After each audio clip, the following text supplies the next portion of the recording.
What's up guys, Nathan here. Only the top 1% of poker players do this. I'm going to teach you it in today's video. This is an advanced strategy that you should be using at the poker tables that all poker pros know about. Let's jump into it right now. Alright, so what is this advanced poker strategy that only 1% of poker players are using these days? It is check raising the river versus aggressive poker players. I've discussed this strategy a little bit in some of my poker books, and I think maybe in one or two videos on this channel over the years, but never in the detail that I'm going to give you today. I'm going to walk you through an example right now. So we raise on the cutoff with pocket fours, nice little baby pair, you know. We've got the 4 of clubs and we've got the 4 of diamonds. Now a lag, loose and aggressive player decides to call us on the button. So standard situation you probably found yourself in many times. One of these loose and aggressive opponents, they're going to be calling with a wide range here to try to outplay us. Remember, they're going to have position, of course. They're on the button,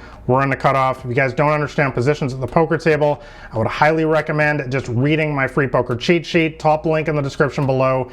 That'll break it all down for you. But bottom line here, guys, this player is going to have a wide range, many suited connectors, many pocket pairs, many broadways like a king, queen, king, jack, queen, jack, a wide range of playable hands in this situation. So the flop comes down with our dream flop of king of clubs, ace of clubs, and 4 of hearts. All right, so what should we be doing in a spot like this? Well, as you guys know, if you follow me at all, I am not a fan of slow playing for the simple reason that I teach an aggressive style of poker myself, so it makes no sense at all to slow play because we're going to be betting here with our bluffs anyway, so why would we not do it when we literally have the nuts, which is what we have here. And I hope you guys understand this situation well enough to realize that we essentially do have the nuts here. This player almost certainly would have 3-bet us pre-flop if they had one of the 2 hands that beats us on this board, which are pocket aces and pocket kings. So for all intents and purposes, pocket 4s is the stone cold nuts here. So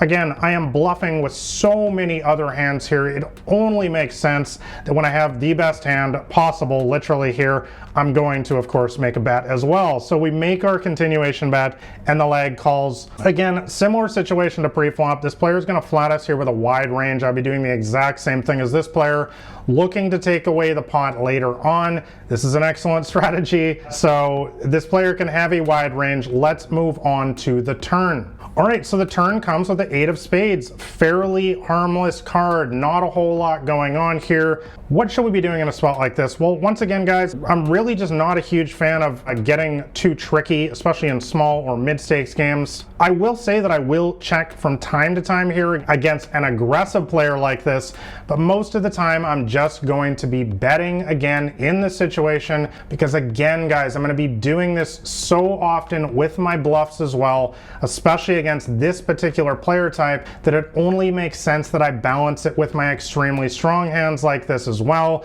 This is a huge mistake that a lot of people make, is that their barreling range is way too bluff heavy. Guys, if you're going to be doing it with all your bluffs, of course you want to do it when you have the nuts so you can get paid. That's the whole point. So we do decide to bet again this time. Lag calls. We have to put them on a reasonably strong range at this point. You know, they've called 2 times now. Most players in smaller mid-stakes games are not going to call loose 2 times. So we've got to put this player probably on a top pair, or at least some sort of, you know, monster draw or something like that. Maybe a jack 10 of clubs or something like that. This player has something decent. They're not floating us here with pocket 7s or something like that. So with that understood, let's go to the river. So the river comes down with the king of hearts. Absolutely incredible card for us because it fills us up, gives us the full house. And also we need to remember that it is very unlikely that this player can have a better hand than us at this point, because remember the pre-flop action. This player just flattered us on the button. They did not re-raise. Therefore, them having a hand like pocket aces, pocket kings, or ace king are extremely unlikely in this situation.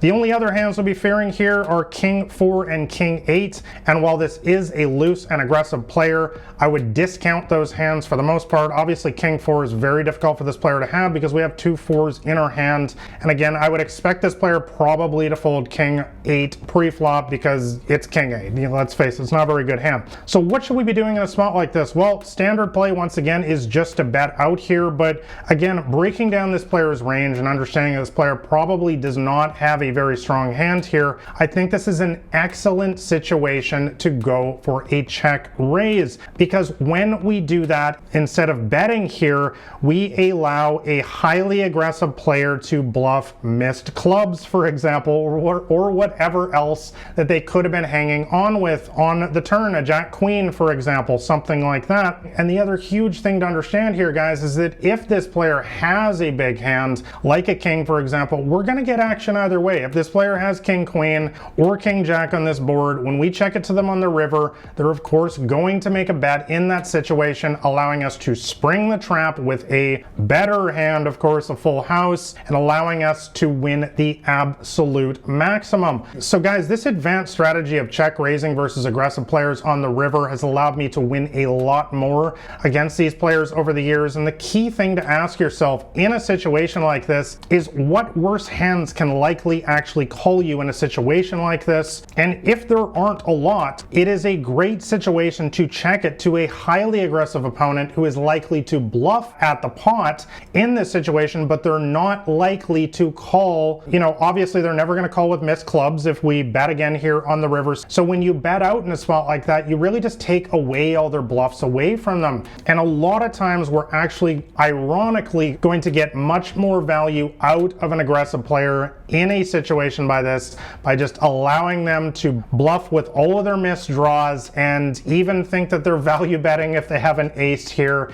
Once again, we'll be able to spring the trap, check raising the river, allowing us to win the maximum biggest size pot possible, which of course is the entire point of the game. And this is just one of many sort of subtle advanced plays that I've used over the years to get me a little bit more ahead, to outthink an aggressive poker player like this. This is not something that I do very often at all. I want to make that abundantly clear, but I think it can help you guys out in the right situation against the right poker player on the right board. I would never do this against passive players. Please understand that this is absolutely predicated 1000% on the player type we are up against here. There must be a clear belief that this player is probably going to make a bet on the river if we check to them. Otherwise, this is an absolute disaster, guys. Never do this versus one of those passive nits. They're just going to check behind and you're just going to miss a big bet, which is just a total disaster when we have a full house. So anyways, guys, I hope this one helped.